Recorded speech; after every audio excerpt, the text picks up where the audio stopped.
अपना YouTube channel real studio लाइक subscribe और बेल घंटी को दबाना ना भूलिए।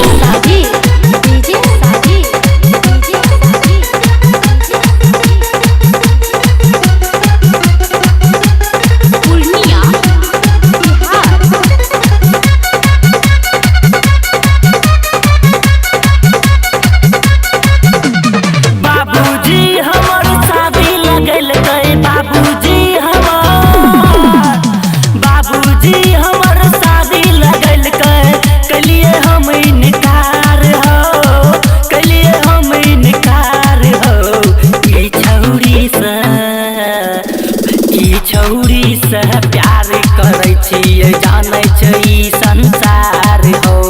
ई छौरी से प्यार करे छियै जाने छै ई संसार हो। बाबूजी हमर शादी लगल कलिए हम इनकार हो, कलिए हम इनकार हो। ई छौरी से प्यार करे छियै जाने छै ई संसार हो। ई छौरी से प्यार करे छियै जाने छै ई संसार हो। आप सुन रही हैं युवा स्टार सिंगर छोटू छैला छैला छैला डीजे साजी डीजे साजी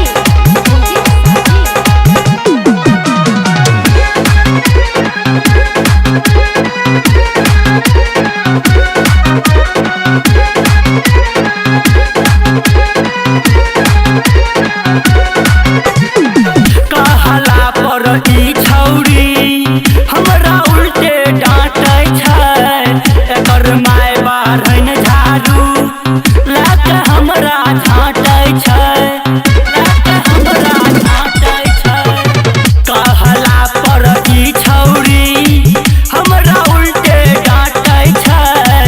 एकर माय बारहन झाड़ू लाके हमरा झाँटे छै।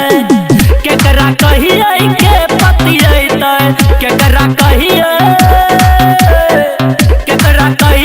के पतियैतै। करन तू ही विचार हो, करन तू ही विचार हो। ई छौरी से प्यार करे छियै जाने छै ई संसार हो।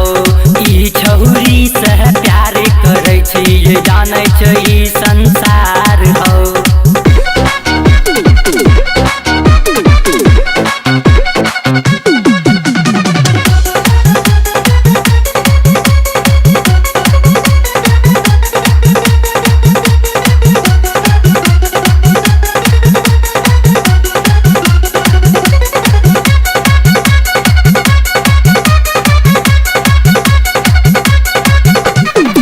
चैत के महीना ई छौरी बोलबै आम बगीचा में।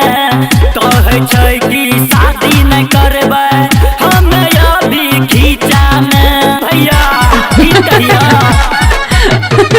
चैत के महीना ई छौरी बोलबै आम बगीचा में।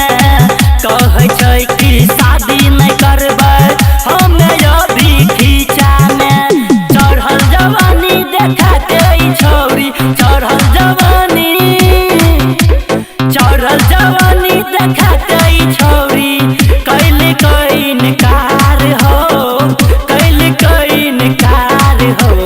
ई छौरी से प्यार करे छियै जाने छै ई संसार हो। ई छौरी से प्यार करे छियै जाने छै ई संसार हो।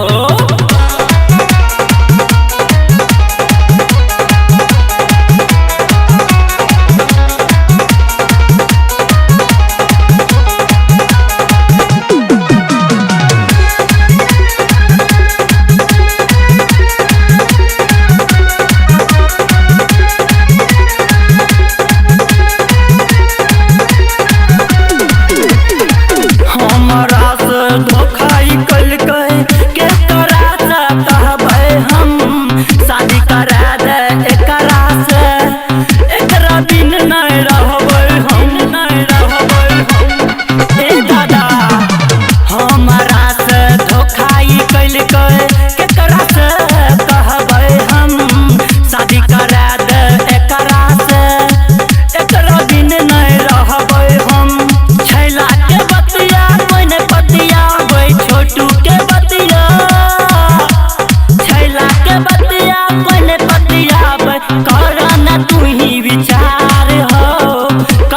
तू ही विचार हो। ई छौरी से प्यार करै छियै जानै छै ई संसार हो। ई छौरी से प्यार करै छियै जानै छै ई संसार हो। बुझन बात के।